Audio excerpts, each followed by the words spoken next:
C'est peu connu, mais on peut avoir une bannière animée dans Classroom. Pareil comme on peut avoir aussi une bannière animée dans le titre d'un Google formulaire, comme ça. Donc, parfois, les bannières animées, ça peut être visuellement plus intéressant pour les élèves. Alors, il faut commencer par aller sur canva.com. Ce n'est pas la seule façon de l'utiliser, donc n'importe quel GIF va fonctionner, en autant que la dimension soit correcte. Mais c'est très, très facile et on est plus sûr d'arriver au bon résultat sans avoir à chercher de tous les côtés si on utilise Canva. Donc, dans Canva, je vais changer mon en-tête. Pardon, je vais écrire Classroom. Et voilà, en-tête Google Classroom, on me propose des en-têtes, je décide d'utiliser celle-là et je peux ajouter des objets animés. Donc, je m'en viens dans Éléments et je pourrais utiliser, par exemple, la flèche qui est ici comme ça.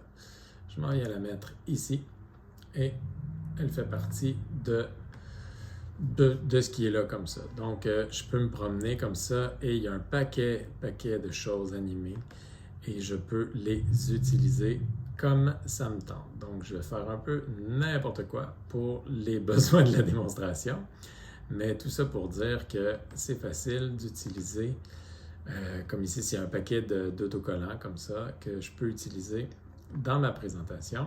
Alors, je le télécharge, vidéo MP4. Moi, je veux l'extraire en GIF. Donc, je le télécharge.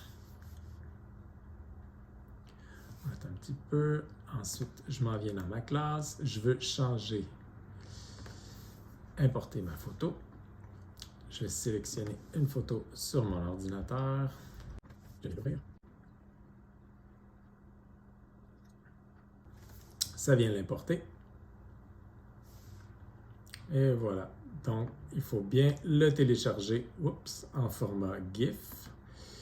Et comme pour une image fixe, automatiquement, il ne sélectionnera pas l'image au complet, il prend toujours une petite partie. Nous, on vient écarter ça et on voit que ça arrive juste. Tout était prévu à cause que Canva fait automatiquement le bon format.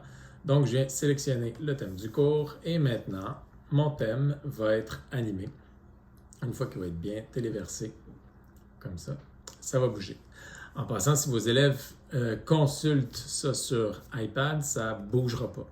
À moins qu'ils l'utilisent sur Safari sur iPad. Mais sur l'application, dès que c'est sur l'application mobile, ces affaires-là, ça ne bouge pas, ça va être une image fixe. Donc, ce ne sera pas laid pour autant, c'est juste qu'il faut le savoir. Ce n'est pas quelque chose qui ne fonctionne pas, c'est juste que ça ne tournera pas. Alors là, ça bouge comme ça. Donc, c'est le moyen d'animer sa bannière. À vous de faire preuve de créativité pour rendre ça beau, animer ça, tout ça. Donc, c'est quand même le fun à faire.